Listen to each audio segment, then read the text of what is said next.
How you doing today? I'm going to be talking about glides. You know, there's a lot of misinformation about carpet cleaning glides out there, and one of the biggest subjects I get asked about are glides. And they say, Rob, hey, I get PMs, I get messages, I see it on the boards, I see it on the groups. They're always asking, hey, I don't know which glide to go with. Which glide is best for my machine? Well, it varies, and so I'm going to go through all the different types of glides so you can go ahead and make an educated decision what the absolute best glide is for you. Okay, let's go through them. First of all, I'm going to go ahead and talk about the hole glide. You notice this one right here has holes all down it, okay? And the hole glide, the pros of it is it takes the least amount of effort to push it because you have a lot of material actually hitting the carpet interface. So if this is all on the carpet interface, it makes it really easy to push across the carpet. It also lasts longest because it has the most material, again, hitting the carpet interface. It also dries the quickest. Why do I say that? It's because all these little tiny holes here create a lot of velocity.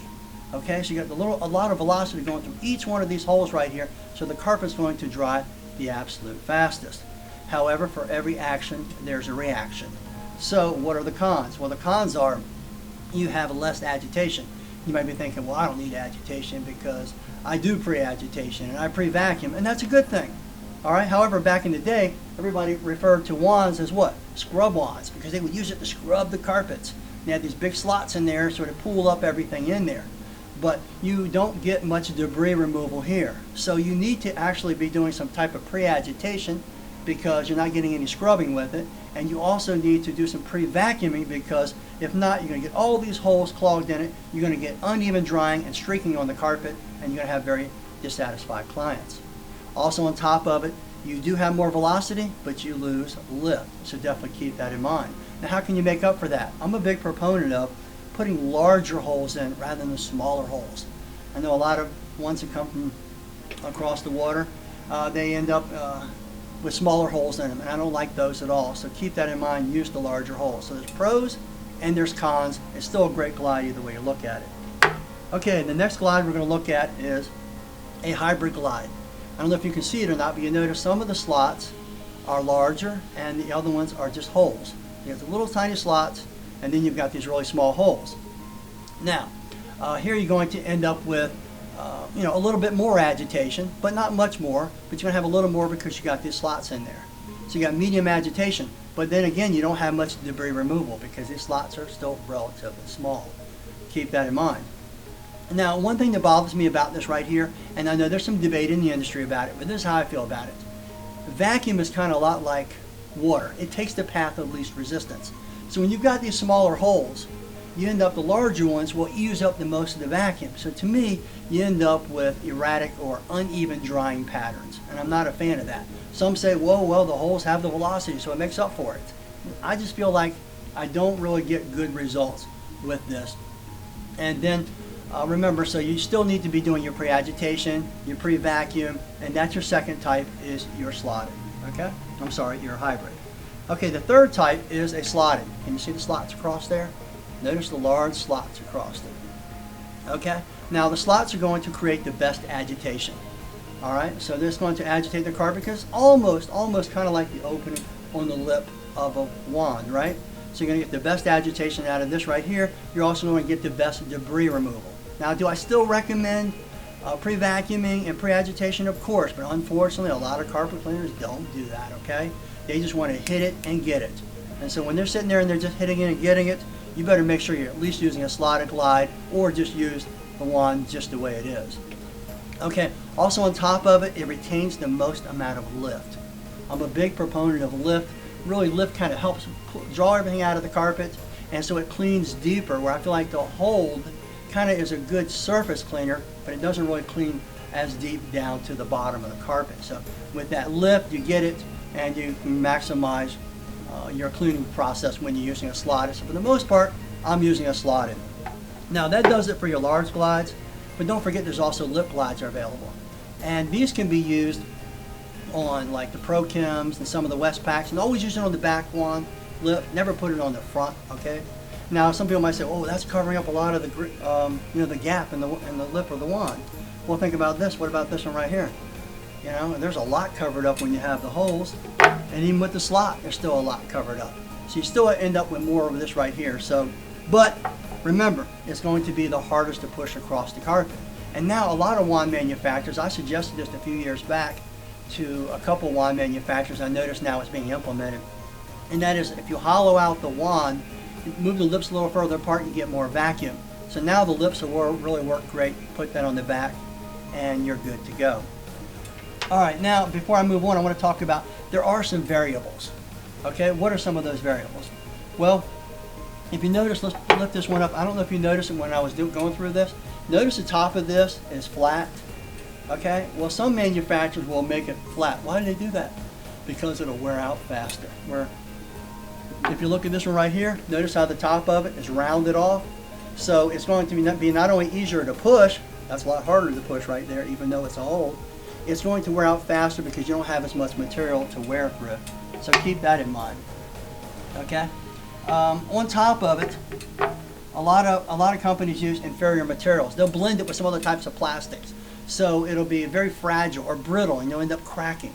Where if you use, 100% virgin Teflon, it basically self-heals. You hit a tack strip with a nail in or something like that, it'll actually fill itself back in when you hit it. You're going to get the longest life out of it, and it's going to clean the best. And on top of it, the blended materials just don't push well. They have a plasticky feel to it, and I really don't like them, so I'm a big proponent of this. So watch out for the ones that come from overseas. On top of it, notice this here. Notice the slots here are offset, and even on the hole and the other one, they're kind of offset. What does that do for you? It puts it at just the right angle for the wand lips, so you maximize your vacuum and touching the carpet interface. If you take and you move it over a slight degree, you have air rushing inside there. When the air rushes inside of there, you actually end up losing vacuum. And you're constantly trying to move the wand to get it at the right angle. So remember, the ones come from overseas, they'll just put them anywhere practically, just somewhere close, and they just don't clean as well. So there is a big difference between the quality ones. Remember, in tmfshop.net, we go ahead and we sell all the high quality ones. Okay, another variable factor is your equipment. Are you using a portable? Are you using a small truck mount? Are you using a large truck mount?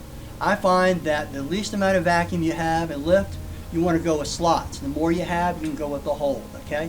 So it kind of makes up for the difference between the two.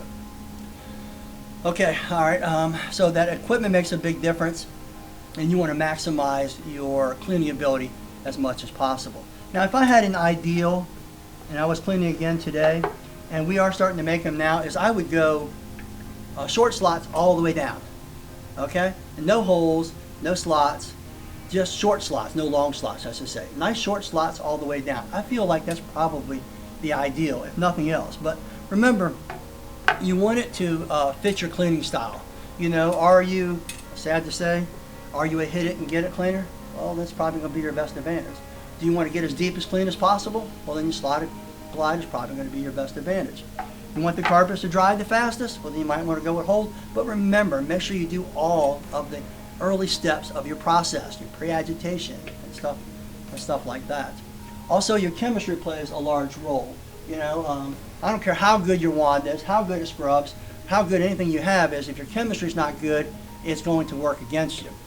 And please, please don't be fooled by people using glides or wands on glides, glides on wands, or whole glides, for instance, on a wand with wheels. That's a big thing now. You go on YouTube, you see these guys getting all pumped up. Oh wow, watch this, I've got 2 whole glides on this thing. Goes across this carpet, makes it look brand new inside of a commercial establishment. Well, sad to say, here's something they don't tell you. There are some deceptive practices that go on, so be very, very wary. One guy told me he was there and he was watching them, and what they did is they took a nuclear pre-spray. They pre-sprayed down onto the carpet, right? You got this nuclear pre-spray all over this dirty carpet. Let's face it, on a CGD, you just get it wet, it looks darker, right? It looks dirtier. So they put this nuclear pre-spray down. They took a CRB and they pre-agitated it really well. Then they took their pre-spray of choice, which they shill real badly, and they spray that down, and that's all you see from that point on there. When they spray that down, and then you see them take and run that wand with wheels and go across, and the carpet looks brand new. But what really did it? It was actually the pre-agitation. It was the nuclear pre-spray. That's why it's so important to make sure that your chemistry is correct, and don't be duped.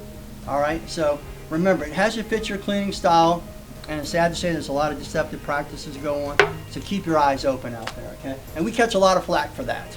We're not well liked in the industry in some areas because we will go ahead and let people know. I'm showing you all the different types of glides. You can make your own educated decision after that. Now let's move on over here to, if you can see this, here's a rotovac head, and it's got glides on it, and it's got brushes on it. So now here you got all your pre-agitation going on. You've got your whole glides, and you might say, well, why do I want whole glides? Well, think about it now. Here you've got something that does hundreds of passes a minute. Physiologically, your body can't keep up with a wand cleaning the amount of passes that this has right here. And plus it's brushing it at the same time. So you're going to get definitely a better cleaning. You can go with the hold, but remember, slots are also available. Can you see that head over there? It's got slots on it. And, you know, all rotaries are going to out-clean wands or wands with wheels. All right, you just have to go a little bit slower if you're using a wand, but this is going to definitely out-clean it. So keep that in mind, and I'm going to do a video on all the different rotaries. Here at the school, I have all the different types of glides. I have all the different types of wands. I'll do another live video on wands, and I'll move on to rotaries after that. So everybody says, well, what's the best rotary? Well, any rotary is better than no rotary, especially for dirty traffic pattern or something like that. Why not use both? Why not use a rotary sometimes and use a wand sometimes? But I'll break those down one at a time. Right now we're talking about glides. Next live video, I'll talk about wands, and then after that, we'll talk about rotaries, and we'll just move on around on everything else. So listen, if you have any questions and you don't feel like I covered everything, I honestly feel like I covered just about everything when it comes to glides. You should easily be able to go ahead and make a decision what fits you, your cleaning style, and everything the best. Don't shortcut yourself. And remember, you can go to our Facebook page. I'm going to download this to our YouTube channel. If you would, I'd really appreciate it. We're a father and son team, been around for over a decade now on the internet. We're the largest industry resource. And if you'll subscribe to our YouTube channel, I really appreciate it. Don't forget, we have Truckmountforums.com, which has almost 2 million posts on there. It's the largest resource in the whole industry. If you've got a question, just go to Google, type in carpet cleaning glides and Truck Mount Forums, and it'll take you to all different types of threads. You can look at it. Just about every question that's ever been asked is right there. But if you need immediate assistance, come to our Facebook group or our fan page, ask the question. I'm generally there, and we'll answer them for you as fast as possible. All right, don't forget to support us. We truly appreciate everything. We appreciate you, and it's an honor to have you. I'm Rob Allen with Truck Mount Forums. Have yourself a great day.